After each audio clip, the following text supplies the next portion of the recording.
Economist here. It is a very cold Pacific Northwest today. We got snow coming down in these really wonderful showers of big giant flakes, and it is now starting to stick out in the grass and a little bit on the hardscape. So yeah, we might have a nice white evening this afternoon as everything starts to get covered in this little snow flurries.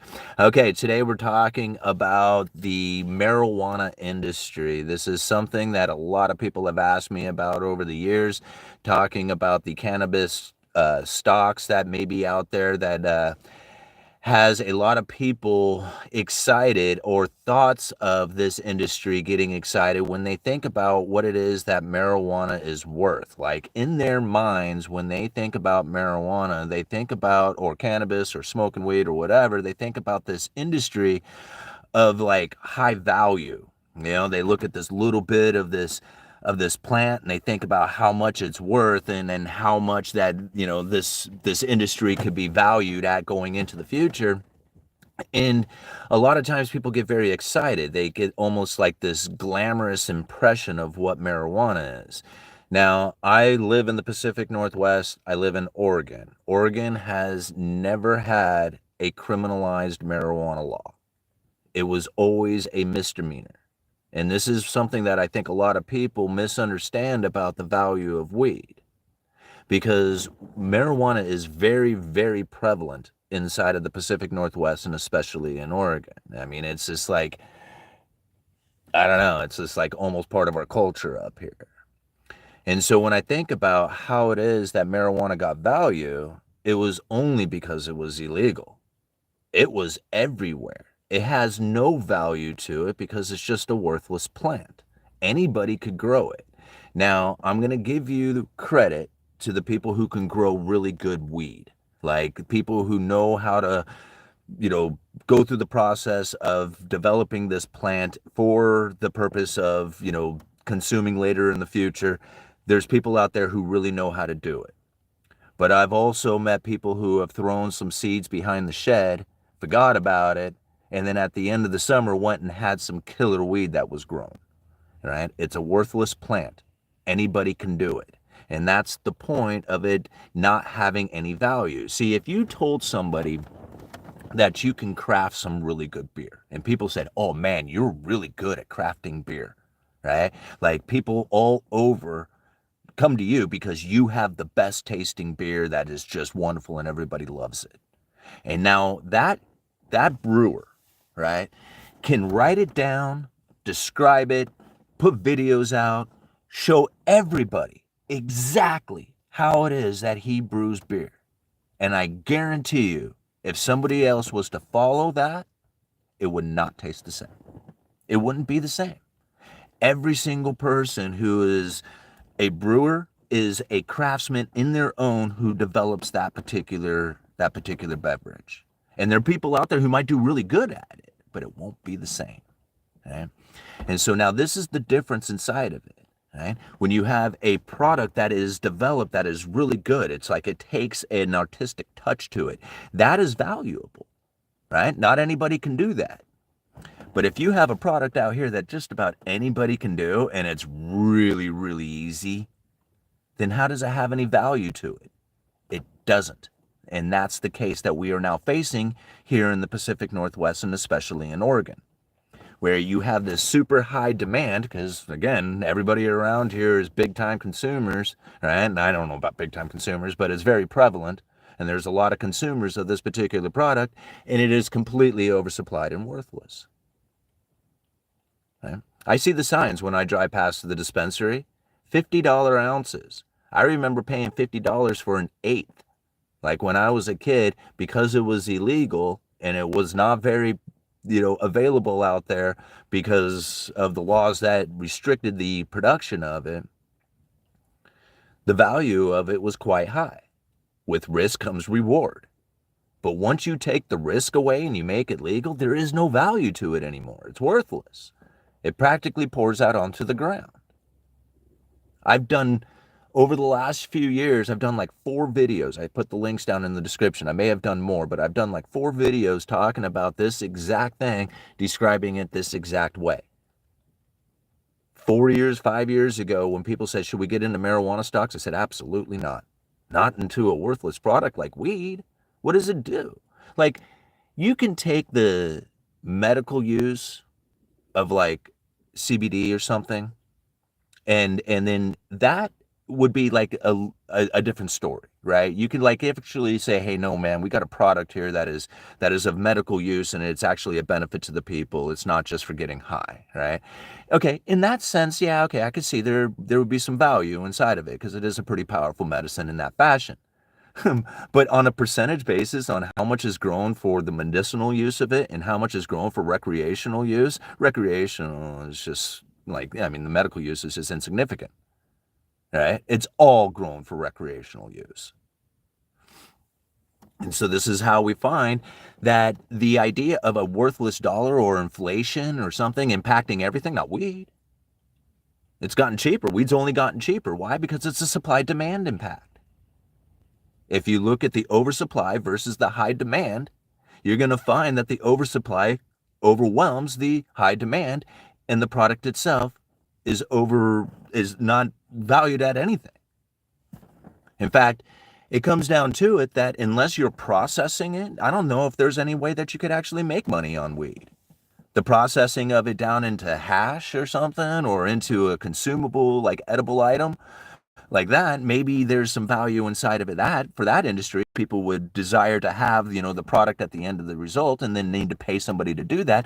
But the product itself within it is worthless. Right? I mean, it doesn't have any value to it. So I think, again, like, how is it that we are going to be impacted going into the future when you think about tariffs, right? Like, even tariffs, I think marijuana is a great example of how it is that we are less impacted by certain things than we realize. The credible threat of it is quite extreme. But how much of these tariffed items do we actually produce and consume within our own nation? See, let's take lumber, for example, because this is a good one. Let's just kind of set the weed aside for a second, man. And let's talk about lumber, because there's no legalities as far as whether or not, or, people getting high or something. Okay, this is a desired item for construction. Okay. And so let's assume right now that the softwood imports coming into the United States is somewhere around 20%. Right? Now, it may be more or less. I'm not exactly sure what today's exact number is, but over time, when I've studied this, it's somewhere around 20 to 25%. Right? So we're just going to say 20 for the sake of argument today. Right? So here we have a 20% or 20% of the softwoods that we consume here in the United States is coming from Canada. So it's a significant portion. Let's assume for every $100 that is spent on lumber, $20 of that is this Canadian portion of it, which is now going to have a 25% tariff attached to it. So let's take the $20 out of the $100 that we spend on lumber. $20 of that is going to have a 25% increase to it, which is about $5. And then we put that back into the overall market of lumber that we are buying, and lumber goes up 5%, right? We take the 20%, add a 25% tariff to it, which is $5. Right? Put it back into the $100 that we spend, it goes up $5, right? A 5% increase on the bottom line from a 25% tariff on Canadian lumber. Hell, double it. Who cares? Okay, double the tariffs, a 100% tariff on 20% of the softwood imports coming from Canada. And so now we have that $20 that originally was coming from the percentage of lumber that we are buying. We double that, it's up to $40 now. We put it back in, $120. It's a 20% increase on lumber prices. Considering where lumber futures are today, that would probably put us somewhere around 750 per thousand, which is still less than half of what it had peaked out at. So now let's think about how it is that people are impacted by the credible threat. See, how many people out there, let's bring the marijuana industry back into it for a second. How many people were super excited about the legalization of marijuana and that they were going to get loaded up on these stocks and become super wealthy millionaires off of it? The credible threat. People looked at the situation and said, marijuana goes for $50 an eighth. You know how valuable that is? And I'm thinking, no, it only goes for $50 an eighth because it's illegal. The moment that you legalize it, it's not worth anything because anybody can grow it, right? If it was a particular beer that everybody wanted that had this really great flavor that only this dude could produce and it was limited to the amount that they could produce, then it would have value. But it's not that. This stuff grows everywhere. It is super abundant and it has absolutely no value to it whatsoever outside of possibly the medical use of it, which is very insignificant over the recreational, which is, again, worthless. Right? So I look at the economic impacts that a lot of these tariffs or the ideas of it, and I just take it back to the idea of what would it be like if we had a 100% localized consumable item that we are producing ourselves. What would that look like? Marijuana is a great example of that. Think about it. Everything has gone up in price. Inflation destroyed the dollar's value, but not in weed. Like right now, you can buy more weed with your dollars than you could have ever purchased in the past here in Oregon. Right? $50 an ounce. I'm like, holy crap, that must be some crappy weed for $50 an ounce. But I know when I was a kid, it didn't matter what it was. Right? It could have been anything. And I would have paid $50 an eighth. All right. The weed shops give out free joints. They don't. It's illegal in Oregon. I don't know, maybe in your state they can do that, but in Oregon it's illegal to give away weed. It's illegal to give away alcohol and it's illegal to give away weed from a shop. Like you as an individual person, you can gift and give anybody anything you want. But if it's a shop in Oregon, it is illegal for them to give away weed. Right? They can't do that. Now, whether they do it for your buddy, I mean, that's a whole other story, but no, technically they can't do that. Super chat. Let's go see this one. TK, thank you so much for the $5. The only pot shops that stay profitable ones in states with limited numbers of state-issued sales licenses. Yeah, but even then, I would imagine that the overall abundant supply of weed that is out there gives those shops those very unique opportunity to buy cheap weed and sell it for a higher price because of the limited availability out there. But in my mind, if it starts moving up, then what will happen is that the people themselves will just go to the cheaper production wherever they can find it, and black market sales would kick in, right? Because of the overabundance that exists everywhere in this state.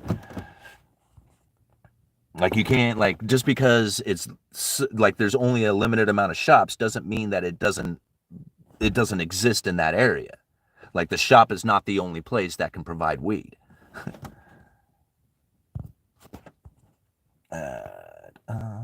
Chats. All right, 326 people watching. I hope you enjoy this live stream. I know it's kind of a touchy subject for a lot of people, and especially for YouTube. YouTube hates this particular topic. They always demonetize it. So, but I think it's an important one to look at because this particular industry, like I said, is not impacted by like a lot of the issues that most people are looking at as far as economic impacts would go. You think about it, it's 100% local consumed. Like local regulated, local all this stuff is all local and it's worthless. Right? It's like it has no value to it whatsoever.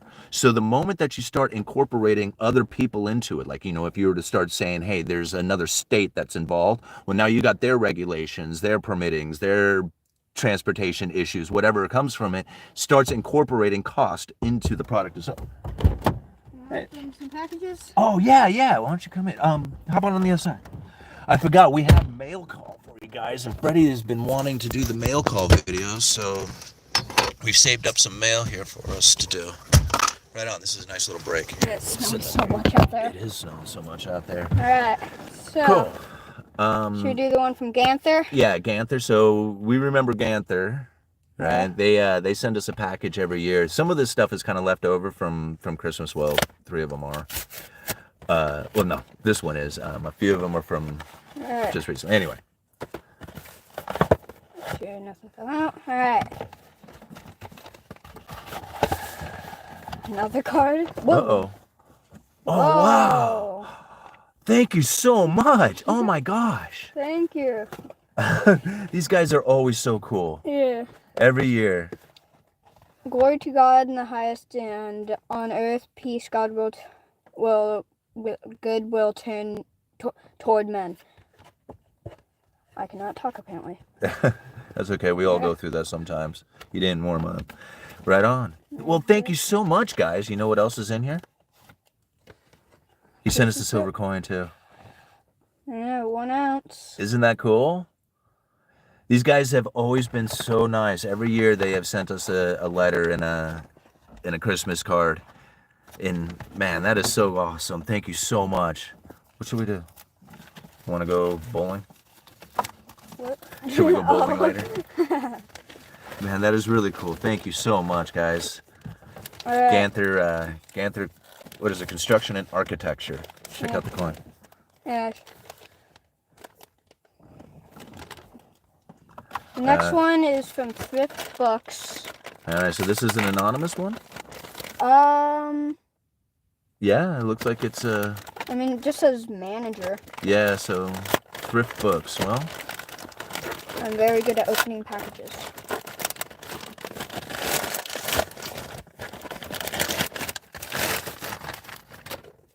How to argue with a liberal and win? How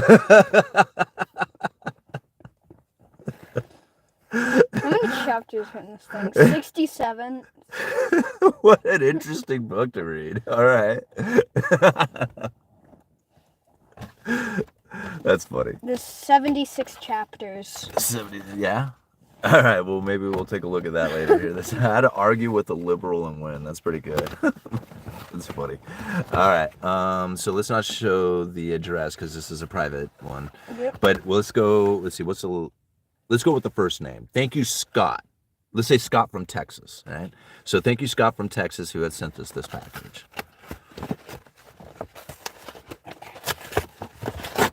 Another book. Dealing with burglary and home invasion robbery. Oh, wow. Oh, yeah. Is this, I wonder if this is his own book. Here, he wrote us a letter once. Oh, here. Yeah, it is. Oh, it is. Okay. So. Yeah, retired police inspector. Okay. Well, then, since he's written this book, let's go ahead and just and reveal his name, since he's obviously wanting to promote his product here. So this is, what is the name of it? Dealing with burglary and home invasion robbery by retired police inspector Scott Fritz.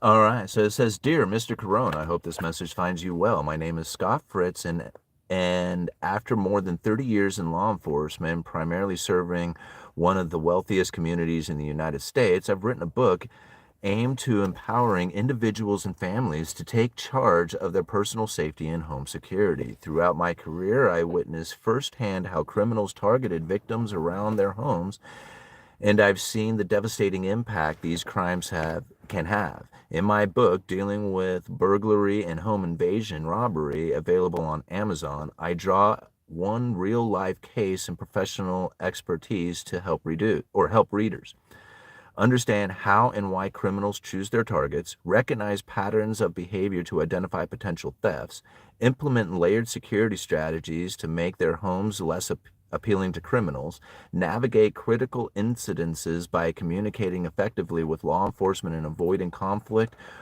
with first responders." Yeah, that's an important one. "Advocate for their own case during investigations, ensuring accountability and progress. Approach self-defense responsibly." That's probably also another good one. How to deal with the legalities afterwards, like, the processing of that. "Approach self-defense responsibly, including firearm safety and legal consequences of using lethal force." Again, very important stuff to understand and know, especially if you're going to be a firearm, owner, in possession of firearms. All right. "Additionally, I provide insight into law enforcement culture, examining challenges like recruitment performance and the impact of decriminalization of public safety.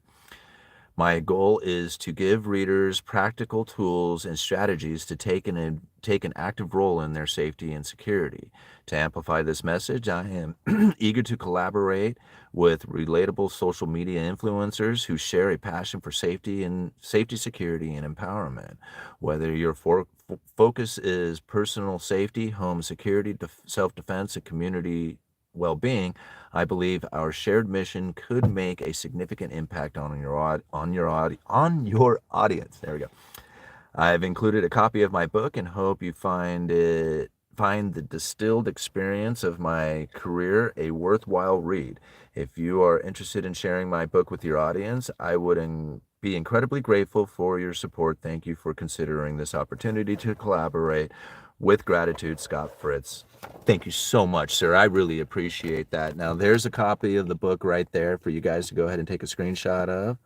And maybe I will go find the Amazon affiliate link for this, and I will start posting that down into the description, and maybe we'll talk about some of this. I'll definitely do it after the video is uploaded. I'll go and find this on Amazon, and I'll put the affiliate link in so that it'll be there, and then maybe you can help support the Uneducated Economist just a little bit by using that Amazon affiliate link. And it's not just the purchasing of this book. Anytime you click on that Amazon affiliate link that I leave down in the description of my videos, anything that you put in your cart for the next 24 hours, I will also get credit for. So you can go buy whatever you want off of Amazon. Just click on that Amazon affiliate link first, and then I will get a little commission off of that. So thank you very much for supporting the Uneducated Economist in that way.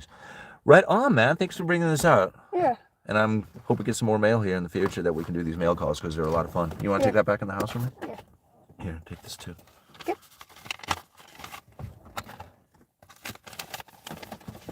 And the card. Yep. You got the books, the card? Yep. All that? Okay. Right on. Camera. Right on, Freddie. Thank you. Yeah.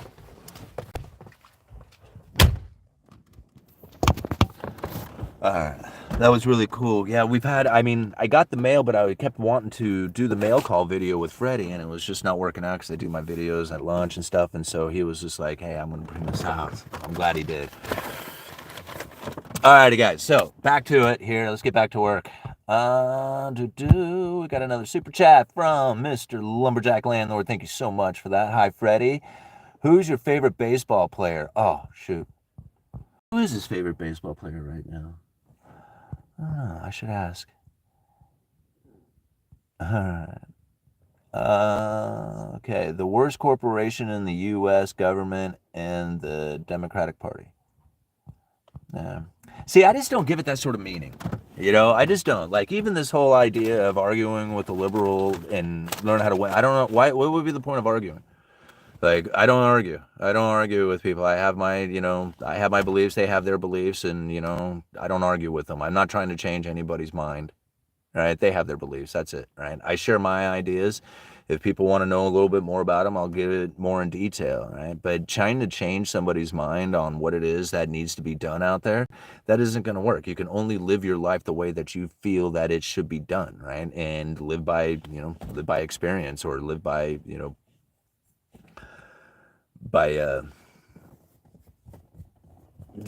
live, like, what is that saying? I'm trying to come up with a saying, like, live the world that you want to see, or something like that. Like, live the life of the world that you want to see. I forget how they phrase it, but ultimately, I want people to understand, believe, and behave in the fashion that they feel is most appropriate to them. And now, whether I agree with it or not doesn't make any difference to me, so long as they are pursuing what it is that they feel is the most appropriate for them, and then allowing me to do the same.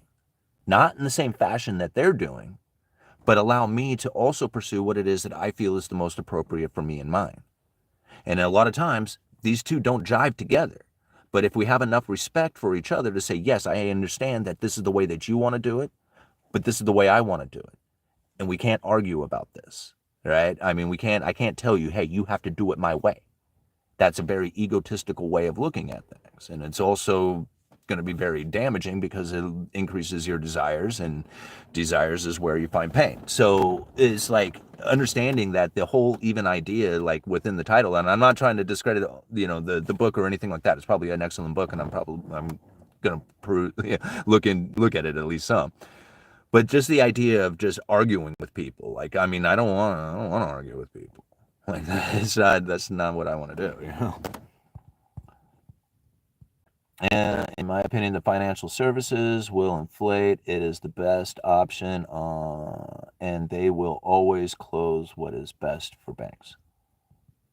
Choose. I'm sorry. Choose was the best for me. Can't warn points on weed. No LSD. Life doesn't work. Okay. Lowering the bar so. TR. I think you're. Yeah. I'm not really interested in your comments there. All right. Thug life is way better than LSD life. Debating is useful. Arguing is useful. Arguing. That's right. Debating is different. Debating, but see, that's the difference, I think, in debating is that you actually listen to somebody else's points and then you try to counter those points to see where it is that you can fall inside of this discussion of it, right?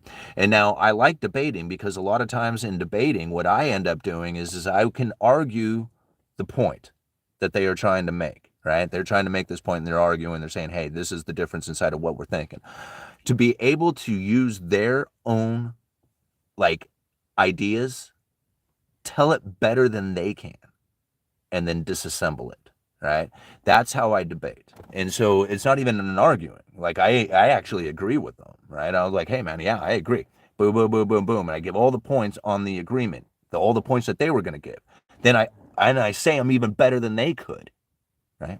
Understand it to that level and then disassemble it. Because if your argument is better than theirs, then that's what you should be able to do, is to be able to describe exactly what it is that they are talking about so they can't describe it to you. You're describing it to them. And in fact, you're describing it better than they can to you. You can describe their argument to them better than they can. And then you disassemble their argument, you're the winner. Like that's how you win the debate, right? And so it's really important to do that in a way that doesn't raise like the feelings of anger or anything else involved in it, right? In fact, it's almost like this sympathetic or empathic feeling that you take on in order to disassemble their argument. You have to stand in their shoes for a moment and say, hey, I feel the way you feel about it. I think about it the way that you're thinking about it. Here, I can talk about it and share my understanding of your belief system in the same way that you are sharing it with your friends. And now here's the thing that I have now come to the understanding of. And I'm going to disassemble your arguments. All right? I'm going to disassemble all those points. Because if I'm correct, right, then that's what I should be able to do. If I'm not correct, then I'm going to call you a jerk or like what TJ is calling, the president or whatever. You start bringing up these name calling things, and you lose. That's it. You lost the debate. You lost the argument. You lost it all.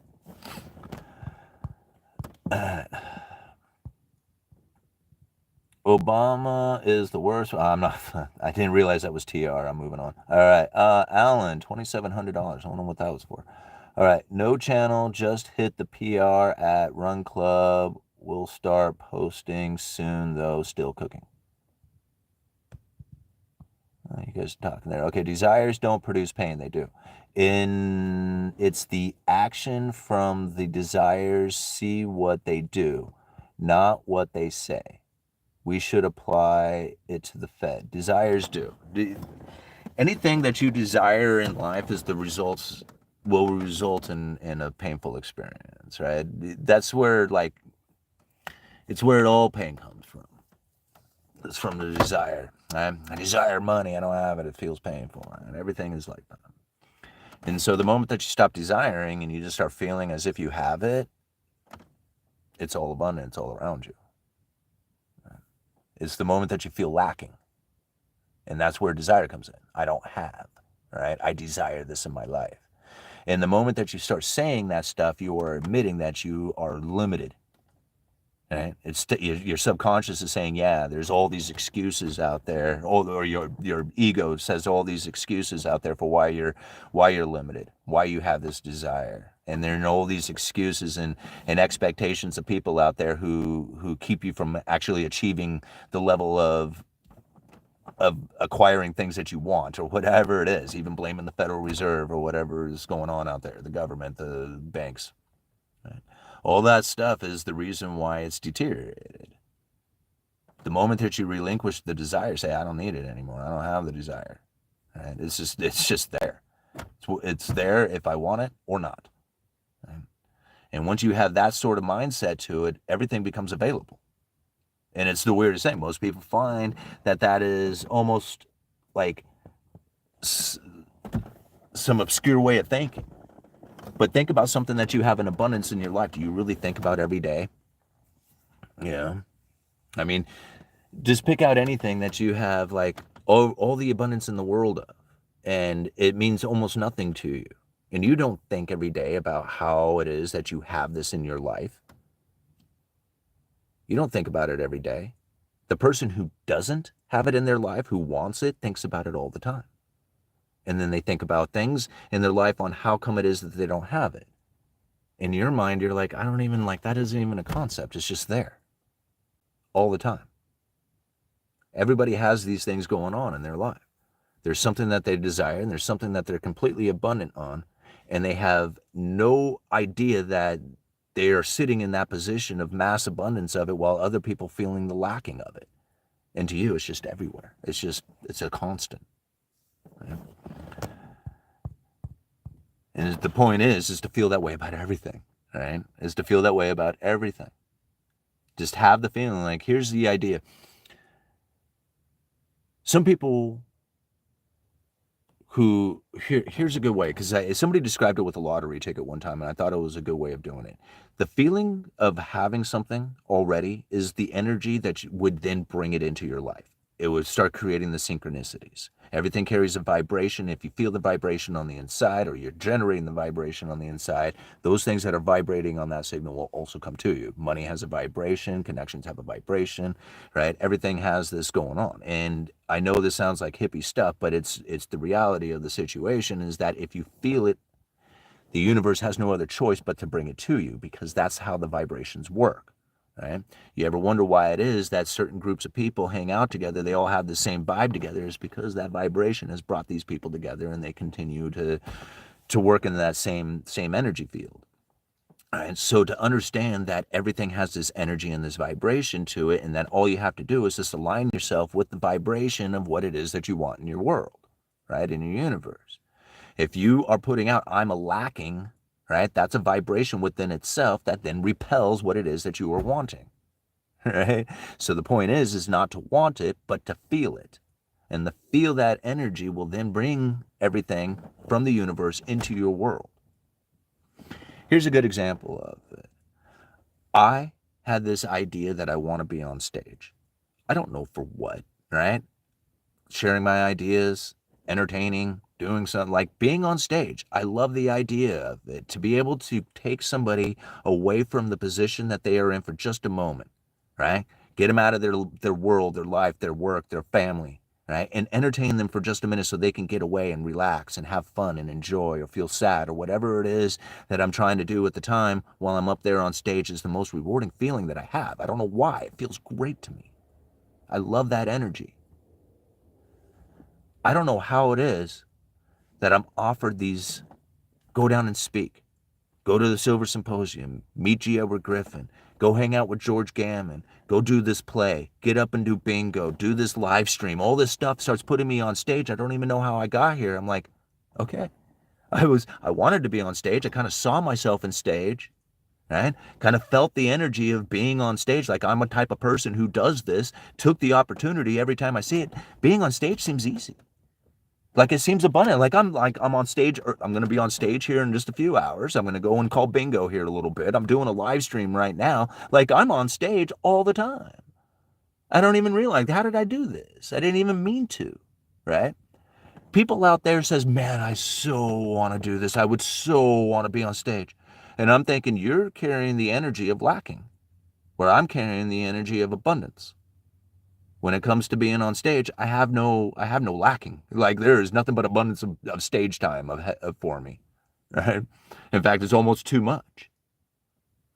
You see how the energy difference is? This is how everything in the world works. I don't care if it's money. I don't care if it's a relationship. I don't care what it is. It all does. It's all based the same way. It all does this. It all goes down the same way. All right? And so I think back to that lottery ticket. People say, man, I wish I had a whole bunch of money. I wish could just win the lottery, right? And have all this money. And I'm thinking to myself, have you ever heard or seen the people who had those fake lottery tickets, right? And they scratch it and they think they won $10,000 or something like that.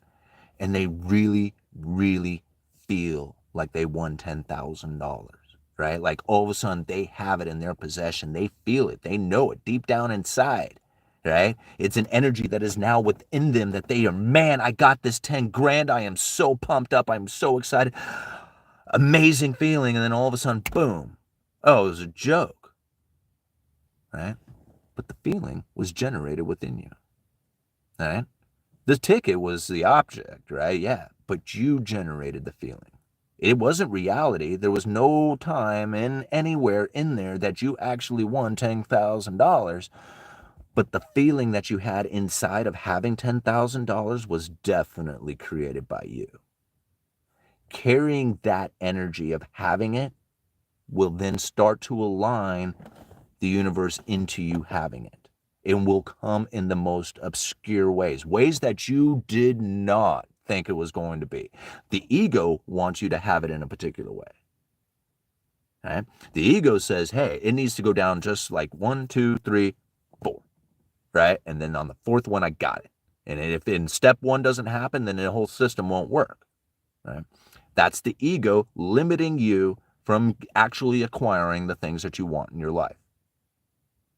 1, right? You have expectations and limitations because it has to start with number 1, right? It has to go down this way. If it doesn't work. So again, this is the problem that most people face, is that you have to even start with number 1 to say, boom, that doesn't exist. I already have it. Step 1, 4, 5, already there. There's no steps. It's just there. It's just existing right now. And so you live in that energy and you start doing things that are in the behavior of those people. Right? Did I want to be an actor? Yeah, kind of. I didn't take acting classes. I wasn't going to the theater. I wasn't doing any of those things, but I was getting up on stage. I was trying to be funny. I was trying to take on characters and personalities when I would do bingo, or when I was doing the Rebel Capitalist, I would try to take it very seriously and think, okay, man, this is business. Be a business, right? Be in business. Don't be the joker up here. This isn't the time for jokes. Right? I mean, you can tell a little joke at the beginning to warm up to the audience, but this is a serious matter, and I took it that way. Okay?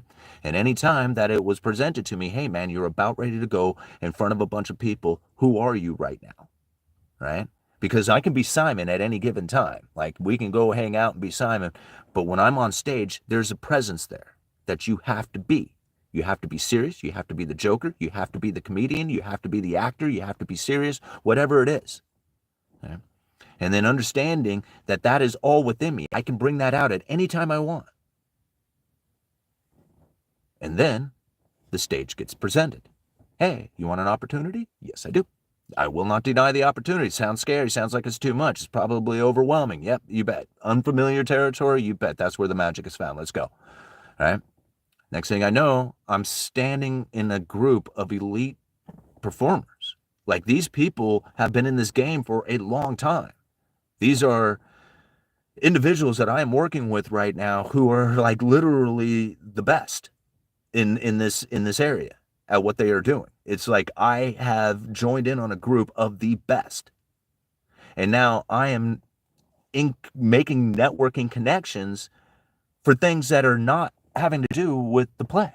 Right? It doesn't have anything to do with acting. Next thing you know, I have one of these performers out there. He's a college professor. Right?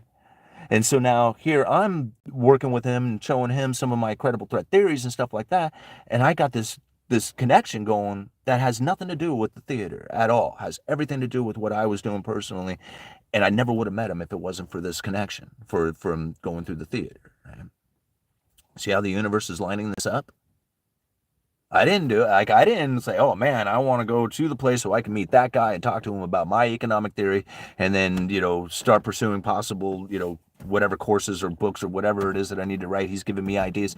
Like, I didn't go there for that. That's the reward that I'm getting for having done it. Right? This is how the universe lines things up. I just let it go. It's not up to me. I can't make this decision for myself. If I try to, that's the ego stepping in the way. The only thing I can do is feel the energy within me.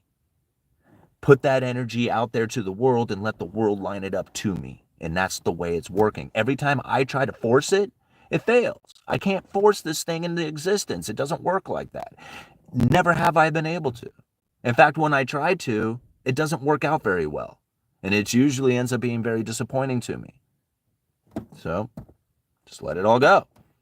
Let it all go and feel the energy, feel the vibration of it, feel like the lottery ticket, whether it's won or lost, doesn't matter. I already have it. It's already in me.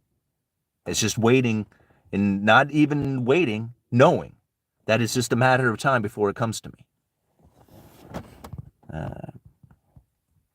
We haven't been buying things for years since idiot got in the chair. See, isn't this funny?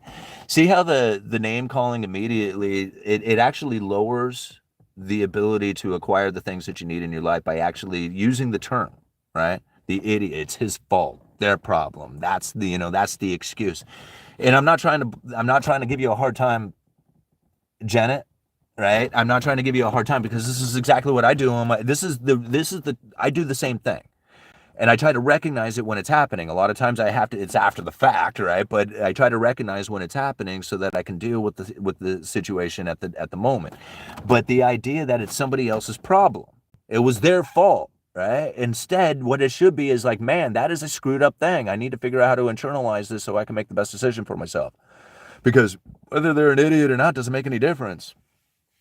All right, that's not my problem. My problem is the meaning that I'm giving it. All right. People will not buy what they do not need. They will lower prices. We should have never let the psychos move ever. Whatever. All right. I'm not trying to discredit it, Janet. It's just that it's kind of babbling. I never made the right connections. Well, I feel like I never did either, but then I did, right? And it's like I didn't even know it, that I had made the right connections, until like it was afterwards. I'm looking back and I'm like, oh wow, man, I didn't realize it at the time, right? That's the thing. Like, I mean, to me, it was just like, no, I'm hanging out with my buddies. Those are the connections, whatever, that I have. And then, yeah, I met these people and didn't really think much about it. And then not realizing just that little spark of meeting somebody can make a profound impact on your life and the way that you're living, like to change your parallel. All right. Simon, considering the way that the Cantillon effect functions, what happened during the 20th century which so drastically unwound inequality and reduced the separation between the rich and the poor?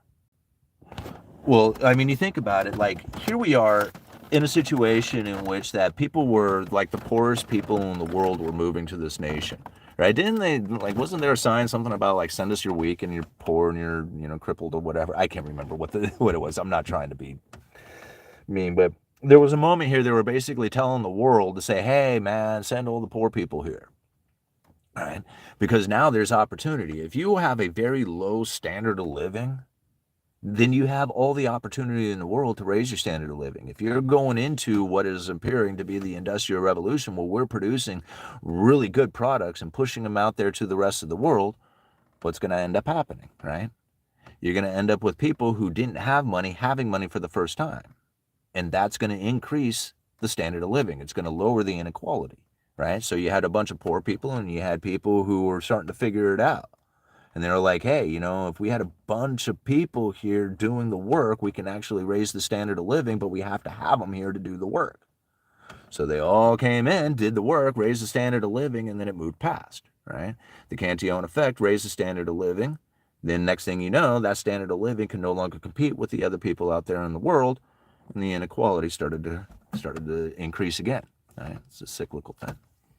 Eventually, what's going to end up happening, I mean, and you think about it, it probably wasn't like lowering the inequality. It's just that the people who were moving out of poverty into a better standard of living just didn't care that the inequality was growing. Because I believe that the highest portion of the wealth of people out there, the people who have the highest portion of wealth, they haven't reduced, like gotten any closer to the poor, right? They just go one direction upward. So I think it's the people themselves who not necessarily were finding themselves like moving away from the inequality, but found themselves moving up in a standard of living, which felt like the inequality was being reduced, right? But I don't think that was actually the case. People can't afford weed before bills. Give us your tired, your poor, your huddled masses, Statue of Liberty. That's it. That's what I was trying to say. Thank you, Alan. I didn't mean to be insulting toward of the idea. I just couldn't remember. All right. At the lumber yard, a 2x4 cost you $2, but Joe needs 1,000 and sell to him 2.5 each. Ken needs 5,000. You sell to him for 225.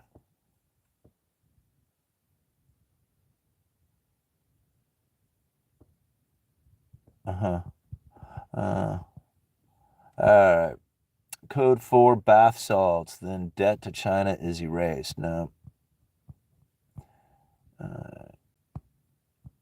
Grow weed for free. Glad to have you, John. All right. The most worthless industry ever. Congress. That's true. All right. That was a good one. I didn't think of that. All right.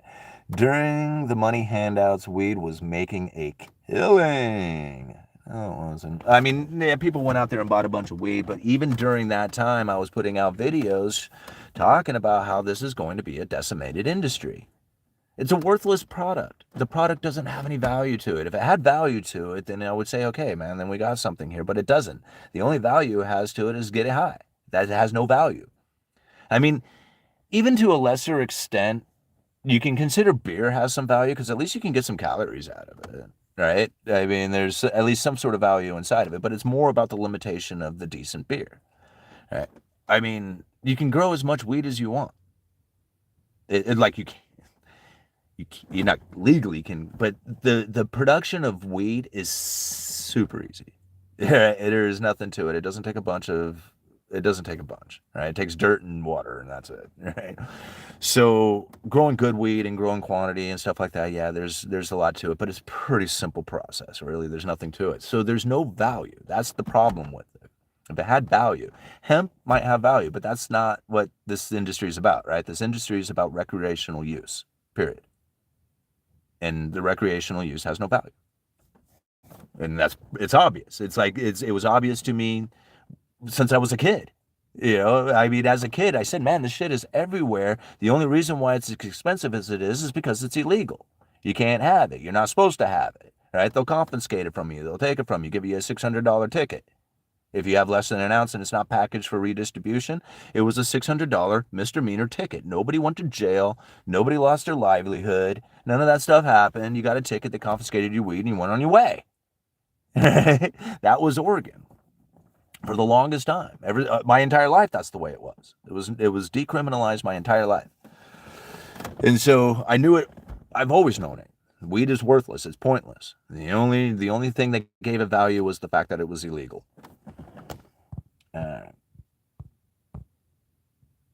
Growing something to get you high is easy. Growing good weed isn't as simple.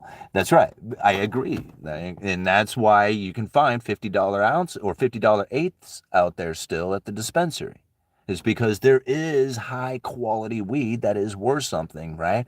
But that's where the value comes in, is that somebody has produced something of incredible value, right? It's incredibly good weed. Nobody buys that. I mean, people buy it. Don't get me wrong. Obviously, the people buy it, or else they wouldn't sell it. But that's like, that's to a handful of people out there who can afford it. So yeah, you got a little niche industry inside of it.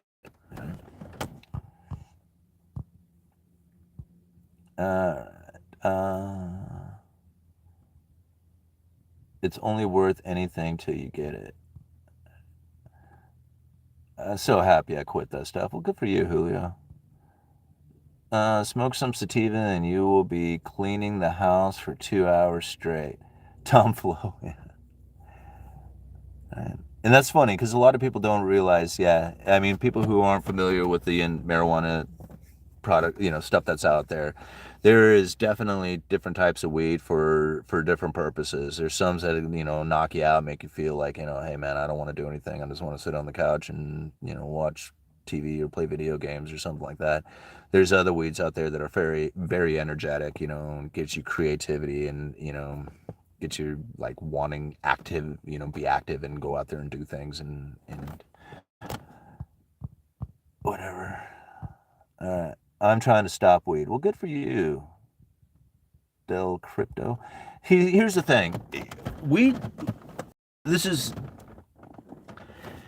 here's the problem that weed ends up having is that for the most part, weed is pretty mellow, right? I mean, people who smoke it all the time really don't even feel the effects of it after a while. Like I had a buddy who took like 32 bong hits in a row right in front of me one time, and he didn't act much different from the second or third one to the last one that he took. In fact, it was just looked like it was just just smoking cigarettes or tobacco or something. It was like there was no change to him, and so I think about like, the weed itself comparatively to something like alcohol, because alcohol, well, you can get as hammered as you want, man. You can take it right to the end, right?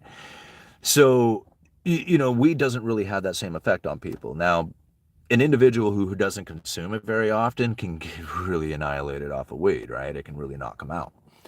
But again, people who are built up a huge tolerance to it, it's different from alcohol. Like, even if you have a huge tolerance for alcohol, you can still get inebriated, right? But if you have a huge tolerance for weed, most likely you can get kind of high, and be stoned, but you get to a certain level and you just kind of feel the same, only different, right? And so there's a vibration that ends up getting carried from people who smoke weed on a regular basis. Like when you drink alcohol, for the most part, unless you're like an alcoholic, you're generally drinking at appropriate times, right? Or you're at least, if you're not an alcoholic, that's what you would be doing, right? Alcoholics drink at inappropriate times. That's why they're alcoholics. So if you are drinking at appropriate times, generally you're carrying the appropriate vibration that goes with it. Hey, we're at the bar, we're enjoying the game, we're drinking the beers, we're having fun, right? So you're carrying the right vibration that goes with it. Those who smoke weed, especially those who are like stoners, right? Heavy cannabis users, they smoke all day. And so they're in this like kind of cannabis-based consciousness, right? Where they're just feeling, though they act normal, they're just behaving normal. People can't even really tell that they're stoned for the most part. But inside, they're high. They're just high as can be, right? And that's a vibration that is being carried there. So what's funny about it is that a lot of people say, "Oh no, man, I feel great. I can totally function. Everything's cool, and people like me. I'm socially active. Got all kinds of stuff going on. There's no worries about it, right?" Well, here's the thing. Vibration of weed carries you just slightly above the like middle ground, right? So if you're feeling bad, you can smoke weed and it makes you feel good. But something interesting happens is that if you're elevated and you're doing really well and you got something going on and you're business minded and connections and all this other stuff, and then you smoke weed, it brings you back down. And this is where I think a lot of people end up suffering from heavy cannabis use, is that they're kind of stuck here at this slightly positive vibration, but they're not really fully experiencing what it is, like the extent of where they could go to. And so every time they smoke weed, they keep falling back down to this like slightly positive level, where ultimately, if they let it go, they could elevate themselves up to that higher level, that higher vibration, and then acquire even more things into the world. Because you can think about it, if you are smoking weed all day, right, and you're carrying this cannabis-based consciousness that's carrying this particular vibration, you're going to start attracting things within the universe that carry that vibration. You wonder why you have your stoner buddies and, you do stoner things together and stuff like that. When really, ultimately, you might want to be stepping away from that and moving into business connections and making, that kind of like making those sort of recreational aspects, playing golf, I guess. I don't know. I don't play golf, but that kind of thing, right? Now carrying the vibration of people who play golf is going to be very different from the vibration of people who are smoking weed. Could be even the same group, but if they're playing golf and not smoking weed, it's going to carry a whole different vibration. Right? And then you think about the people out there who are playing golf and carrying that sort of vibration. What is it that they're discussing? What is it that they're talking about? Right? I mean, are they talking about some stupid Netflix episode that they watched, or are they talking like the next business opportunity that may be coming? You see where this vibration level goes? And so it's just like, understanding how this works, understanding that this is the reason. Most people look at it and say, man, I can't figure out how come I can't do things in life. It's just, it's inherent, right? Everything in the entire universe is available to you if you carry the right energy within you. I know this, right? I know it because at 40 years old, I was broke, in debt, had nothing, about ready to lose it all. And I'm thinking, man, I better change the way I'm doing things. Part of it's the way I'm thinking. In fact, it turns out it was everything to do with the way I was thinking. It had everything to do with it. The moment that I changed the way that I was thinking and the way that I was conducting myself and the way that I was then casting blame outside to inside, all of a sudden I realized, okay, I can solve the problems within here. I cannot change the problems out there, but I can deal with them in here. And so once I learned that and understood it, it made it a lot easier to then say, hey, man, that's not my problem. I mean, it's a problem out there. I see it's a problem, but it's not my problem. My problem is the meaning that I'm giving it. That's my problem. All right. And I got to figure out how to give it meaning so that I can use it to my benefit, regardless of what that information is, because it's all about the meaning you're giving it. All right, what time is it? I gotta go. I didn't mean to be out here for an hour talking. I was just gonna do this for a little bit. Do we have some more super chats? Let's go take a look at that. Just got back from Rio, Brazil. The dollar is so strong there now. Weather's so nice. Good to eat away from the USA, or to get away from the USA. Mentally, a bit. You should go. Man, Nate, that sounds like so much fun. I would love to go to Brazil. I would love to go anywhere, actually. I like traveling. I don't really like traveling. I don't like that part of it. I like being in different places. The traveling part sucks. I don't like being on planes. I don't like going. I don't like any of that stuff. But I like being at different places, you know. Okay, what about weed used for pain management? No, we already talked about that, Jake. You know, the idea of using cannabis for medical use is a very separate idea. But you have to consider, like, out of all the weed grown, how much is actually done for medical use? Pretty small, right? All of it's done for recreational. So we can use that, you know, little argument inside of there, which is very valid. And I'm not trying to discredit you by any means, but it's not the reality of the situation. The reality situation is recreational use. That's the reality.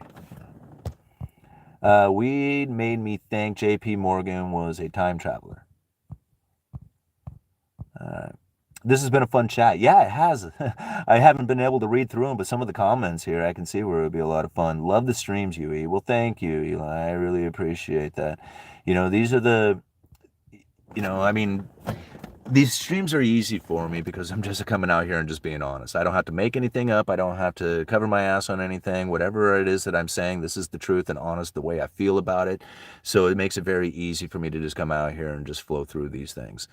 You know, I know it's different from the way that a lot of other people see stuff, and I get that, and that's cool, right? Because having multiple views of something gives you a better idea of what it is that you need to do for yourself. So this is the discussion that we go through. This is how it is that we figure out what it is that we need to do as an individual, because there's no answer, right? There's no real answer out there. There's no answer for the way the economy should work, how the government should work, how, you know, anything. The only answer that you can find is the one that you need for yourself and the decisions for you and yours. That's the only answer. Everything else is an external. It doesn't mean anything. Right? The only meaning that it has is the meaning that you're giving it. The meaning I give it is going to be different. And so by giving it different meanings, it doesn't mean the same thing. So it's meaningless, except for your meaning, right? My meaning doesn't mean anything. Not to you. Thank you, UE. I need to hear that. Yeah, you bet. All right, we're going to have a smoking section at the next conference. for after the chasing of excellence, right? Then we can go and chase a little pleasure. All right. Weed I don't use, but the government should tell you that you can't. The government shouldn't tell you that you can't. Well, the thing is that the government doesn't, right? See, the government, they tried to say, hey, man, you Oregonians can't smoke weed. And we're like, yeah, screw you, man. All right, we're going to decriminalize it. We're not going to have this, you know, if you got personal use, yeah, you're going to pay a little ticket. Yeah, we're not going to make it that bad. All right, and so people weren't that scared of it. It was just like, you know, if your whole, like, worry is that you're going to get a ticket, like, that doesn't stop people from speeding. Like, you know, people still speed. They're going to get a ticket for that, right? You know, and so it's just like all of a sudden the consequences from it were almost insignificant. You know? But because the rest of the states were still illegal, the value of it was quite high. Like, why would you sell it to your own people in your own state for a cheaper price when you can just take it over the border and sell it for a mass amounts? That's what's going on with Oregon right now. That's what's got the government all pissed off at Oregon. It's because with an oversupply, where is it going to go? It's going to leave the state, right? In some way, somehow, somebody's going to try and make that money off of it, and that's where the big concern comes in. Is that if you have an oversupply of this much, then it's going to start trickling out, right? And it probably won't even be trickling; it'll probably move out. Okay. Huge oversaturation in Oregon. Yeah, Thailand legalized it. It is everywhere over there now.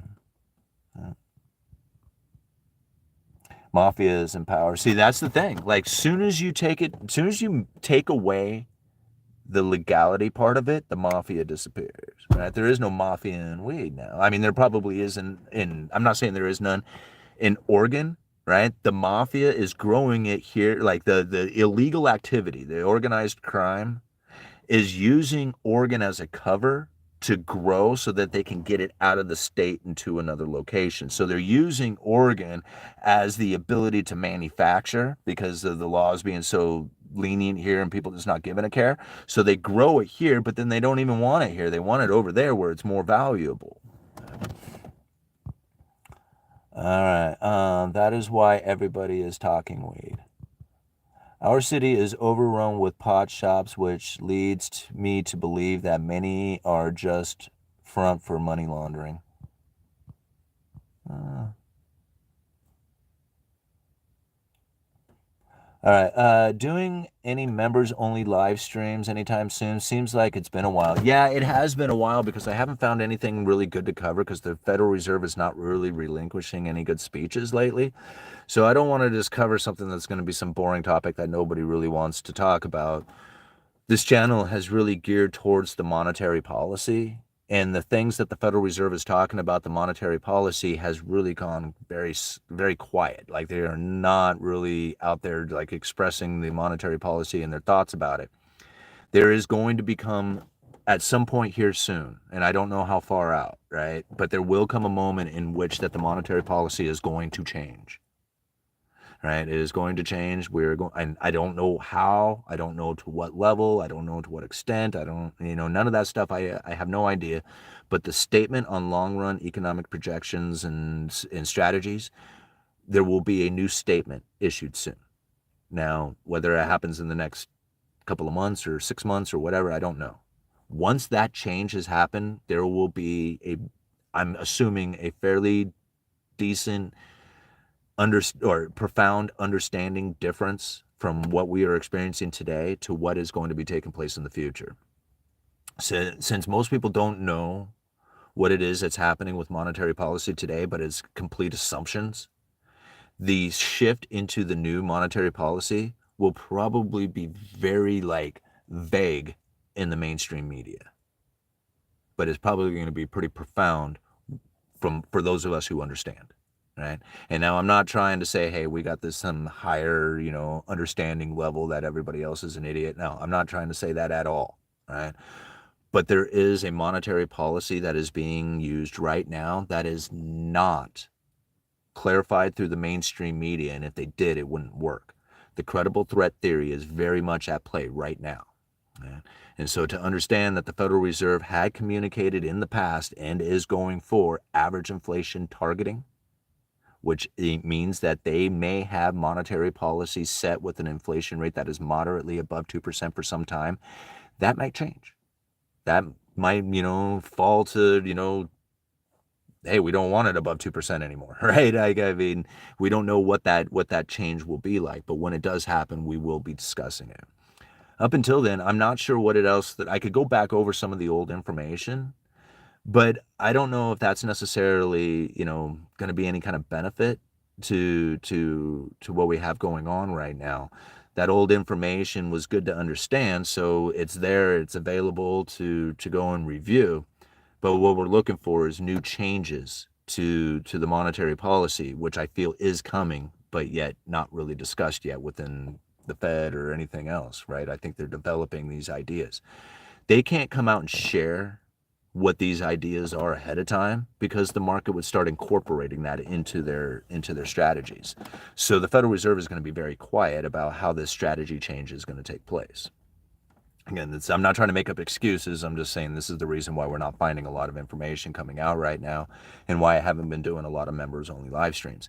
I've been considering cutting back on a lot of the regular videos that I've been doing and just kind of switching over to the membership-only videos, like doing half and half, something like that. But I think a lot of times the information that I'm putting out there is usually daily kind of event kind of stuff, and not necessarily like the deep internal strategies that I want the member-only videos to be. You see where I'm saying? Like, the member-only videos are like how the strategy works, how to witness and view the strategies. The daily videos are more like current events that are firing off that we can talk about and use the credible threat theory in conjunction with it. But the member-only videos are more about like how to understand the theory itself, or to understand the monetary policy. So that makes sense. I don't want to put out member-only videos that are boring. I want them to be consistent to what it is that they are doing, which is that teaching of the Fed's monetary policy, the credible threat theory, things like that. But I don't know, maybe you guys have some ideas for me to do member-only videos. All right, I've been waiting for the federal legalization, but do not see it happening soon. Marijuana would hurt the pharmaceutical industry too much, and they run DC. Well, here's the thing. Whether they make it a federal law or not, the states individually can go do it. See, this is where I think a lot of people misunderstand how it is that our government really runs. We as individuals carry the highest authority. We just don't do anything about it, right? We choose not to use our authority. And this is where I think it's really funny, because most people think that we're under authority. We're not. We don't stand under authority. We are the authority. Right? And since there's no higher authority than us, we don't have to play by any of the rules. Right? Now, the more that we all together don't stand up for ourselves, then the more that they can inflict the pain upon us, which ends up coming down as like rules and laws and stuff like that, right? And since, people don't know how to defend themselves against any of that stuff, they just assume that must be the way it is and that they can't do anything about it. And that's very much incorrect, right? I think the legalization of marijuana within the states that did it is proof of that. Right? To say, hey, yeah, you got these federal laws. We don't care about your federal law. Our people want this, and we're going to do it. That's the way that most of it should be done. And the more that people were active within that understanding of it, the more that would be the reality. Right? Alrighty, guys, this was a lot of fun, but I'm going to call it quits. Remember, only get your content to less people and more revenue for the platform.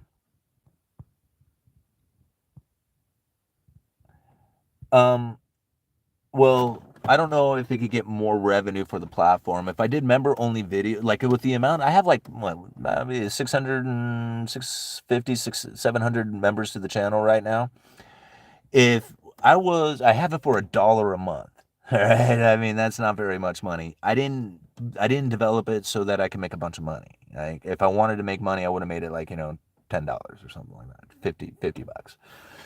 It wasn't the idea of making money. The idea of it was to build up a community that was set in a different energy and platform. This is like a learning community.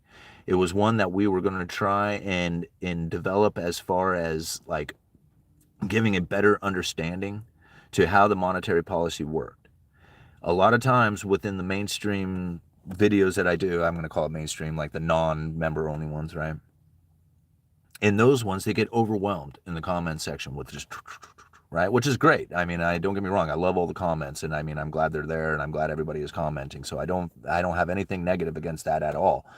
But I wanted to concentrate it down to the handful of people who were very serious about this with serious questions and wanted to have a serious discussion about it. And if you have all these massive comments that are ripping through, it kind of takes away or dilutes that, right? So that was the whole point. That's why I made it $1 a month. That way anybody could be part of it, right?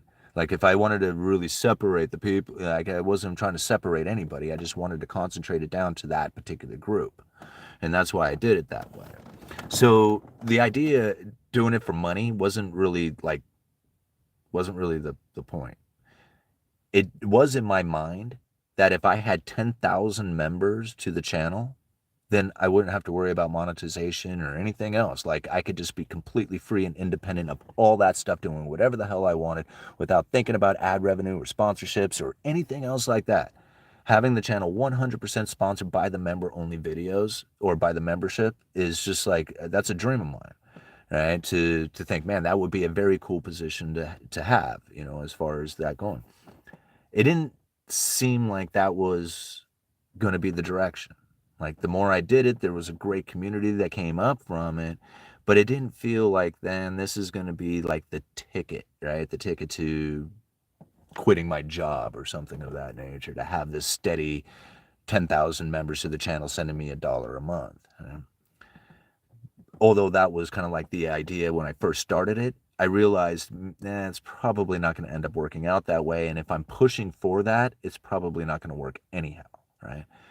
So again, I just kind of thought about it for what it really was, and that is that smaller community who was very serious about trying to understand, who wanted to have a discussion and have those comments, like, you know, actually be read and discussed and talked about instead of being flooded inside of, you know, hundreds of other comments out there. Moving on. All right, guys, this was a lot of fun. I got to give it up, though. I got to go put some socks on because I'm out here with my flip-flops on and it's freezing and it's cold. Actually, hold on. Popeye is still the poor sections of major cities. Hyder, aka Stalin, because of the way he looks. Scrambled eggs and cottage cheese coming up. Good. All right, have a great day, Simon. Well, thank you, Julian. All right. Gangsterism is crazy term. Gangsterism, huh? Flip-flops. Hell yeah, snow here too. Damn right. You guys think I'm kidding? Flip-flop. Or as we say in Hawaii, slippers. All right. Adios, everybody. Uneducated Economist. You guys let me know.